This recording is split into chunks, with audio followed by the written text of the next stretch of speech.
Game week is finally here. Nebraska's opener is Saturday against Akron. Sean, let's first talk about the major developments on Monday. First, Adrian Martinez being named starter, and then number 2, Tristan Gebbia, the backup, leaving school. Let's start with Martinez being named starter, the first true freshman to start a season opener for Nebraska. Yeah, this thing played out for a whole entire month, but Nebraska finally went with Adrian Martinez, and I don't think very many people were that surprised. I mean, I think they wanted him to earn it, and he clearly did over the last 7 to 10 days, and he's not your typical true freshman, Andy. I mean, Adrian Martinez, I'm going to say Taylor Martinez before I get this Adrian thing. Adrian Martinez, though, is poised beyond his years. He's very mature. I think he's ready for it, and if there's ever been a time for a true freshman to start at Nebraska, it's right now. New system. He was an early enrollee. There were no veteran quarterbacks in the program with more than a year of experience, so really the timing for him taking over as a true freshman starter is perfect. Yeah, Scott Frost saying it was essential that Adrian Martinez did enroll early to get through that spring practice, really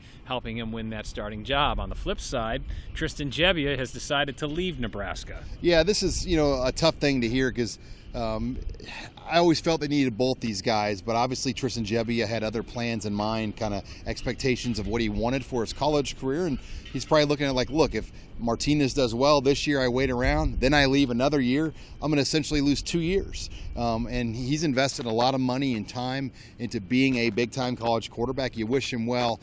He was a classy young man, got to know his family a little bit over the years, and he's always done things by the book, but they sure didn't waste any time making their move out of Lincoln.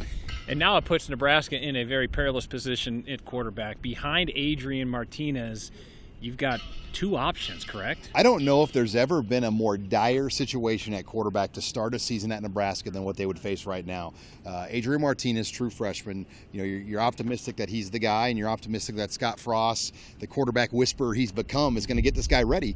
But then you've got Matt Masker from Class C1 Kearney Catholic, true freshman walk-on, and then Andrew Bunch, who's I think the clear number 2 right now, a junior college transfer from Scottsdale. He was a 3-star recruit, but it is not an ideal situation right now at the quarterback. You would like Noah Vedral right now to have that waiver so he'd be eligible to play this year. Yeah, that is too bad that Vedral has to sit for his transfer season. Let's talk about the offense as a whole.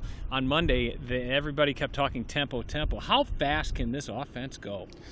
Well, we've seen it at Oregon, what it can do in Central Florida. And I mean, they can, after the play clock hits 40, it goes, immediately after the play's done, they could snap it in the low 30s. So they can get plays off anywhere from 8 to 10 seconds after the previous play is done when they want to. Now, I don't know if they always are going to want to do that at that speed, but I think they have the capability to really tempo people. And, it's a feel thing. You want to feel how your defense is doing. You want to feel if your opponent's on the ropes, and that's when you kind of make those moves to turn up the tempo. Defensively, what do you expect out of the Huskers to show on Saturday against the Zips? A lot of rotations, a lot of different guys coming in. I think the defensive front 7 is going to be a much improved group. I think you're going to see more pressure on opposing quarterbacks this year. You will, I'll predict, see an interception from a corner. Are you kidding me? We didn't see an interception last year from a corner this year.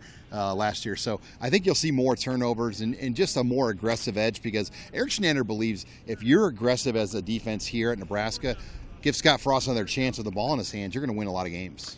Yeah, as in terms of turnovers, 12 turnovers Nebraska forced last year. That's it, 12 turnovers the entire season. Now, you'd think that would have to change. I thought the other comment on Monday was interesting when they likened the depth and the rotations like hockey lines. So there's going to be a lot of players playing on Saturday night. Yeah, ideally, you're going to see over 20 guys in and out. And I think that's refreshing to a lot of Husker fans, because over the years, we've been so accustomed to maybe only 13 guys playing on defense, and you're like, why aren't these other guys getting a chance, especially when we watch some of the defensive play at times the last few seasons at Nebraska. So the fact that we'll see more new guys on the field, somebody might step up that you're not expecting, and I think that will be a real positive. And finally, talking about the Zips of Akron, ESPN gives Nebraska a 92% chance to win, or a little higher than that. Do you expect the game?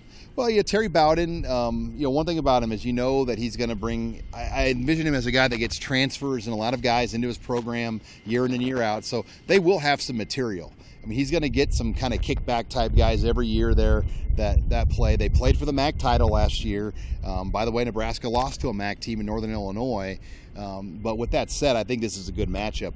All the games Akron lost last year were to high-octane offenses like Nebraska's now. So hopefully that's going to cause matchups for an Akron defense that was ranked, I think, 103rd in the country a year ago. They returned a lot of their starters, but it's a unit that did not have a lot of success a year ago. Nebraska, a 24.5-point favorite to beat Akron. The Zips come to Memorial Stadium Saturday for the beginning of the Scott Frost era. Starts at 7 o'clock and be televised nationally on Fox.